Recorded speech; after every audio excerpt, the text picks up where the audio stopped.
911. What's your emergency? Caller, panicked. She's bleeding, please. We need help now.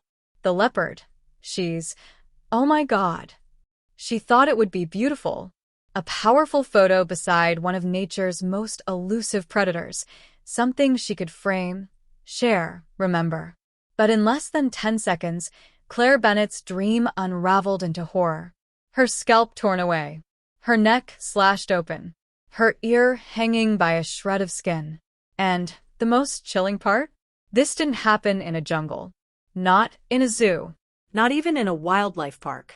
It happened in the suburbs behind a privacy fence in a backyard. She paid $150. Not for a memory, but for trauma she'll carry for the rest of her life. This is her story. And it's one the world needs to hear. Claire was not careless. She wasn't thrill-seeking.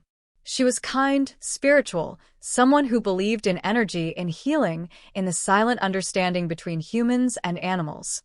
So when she saw an ad for a private sanctuary in Davie, Florida, offering a rare, spiritual encounter with a black leopard, she was captivated. The man behind it, Michael Poggi, made it sound magical. No fences. No crowds.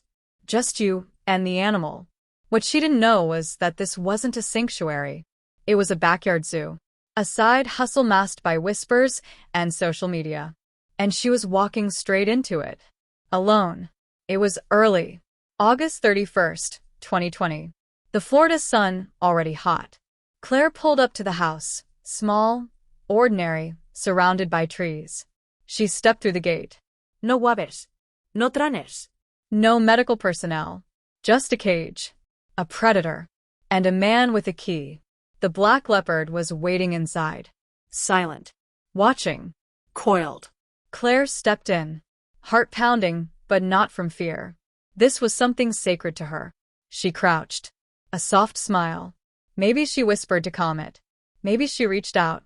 And that was enough. In the blink of an eye, the leopard lunged. Its jaws clamped onto her skull. Her scream was muffled by blue and bone. Its claws ripped down her neck, tearing flesh in clean, horrifying swipes. Her scalp peeled off like paper.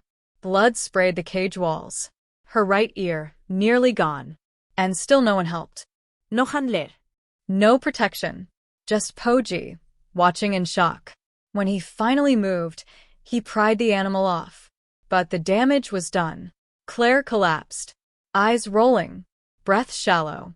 Body soaked in blood. And she was utterly alone. If this story gripped you, press on red subscribe button and turn on notifications for more updates. When paramedics arrived, she was fading. At Broward Health Medical Center, surgeons rushed her into emergency surgery. Her scalp was reattached, 22 staples. Her ear reconstructed. Her nerves, some beyond repair. But what haunted Claire most wasn't what was taken from her body. It was what was taken from her soul. She had trusted them.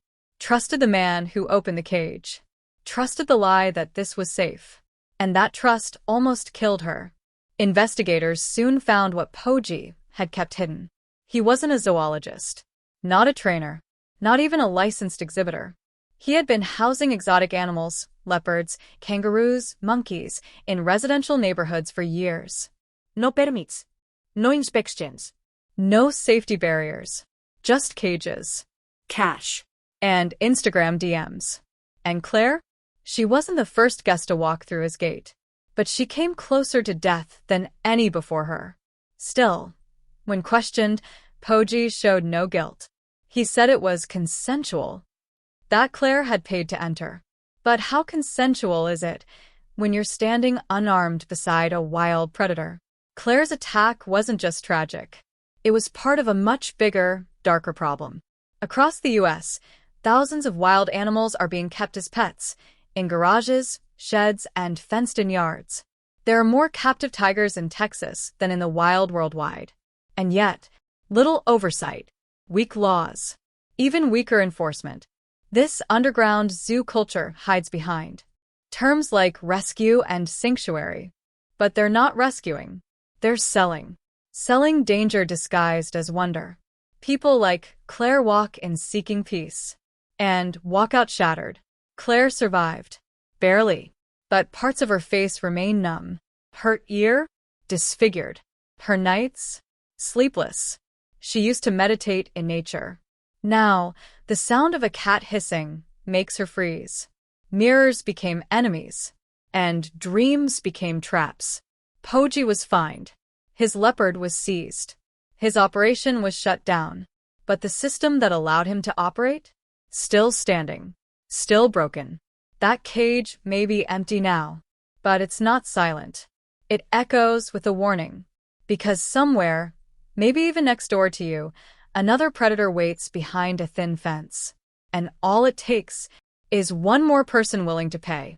One more person who believes the lie. One more person like Claire. Only next time, they might not walk out alive.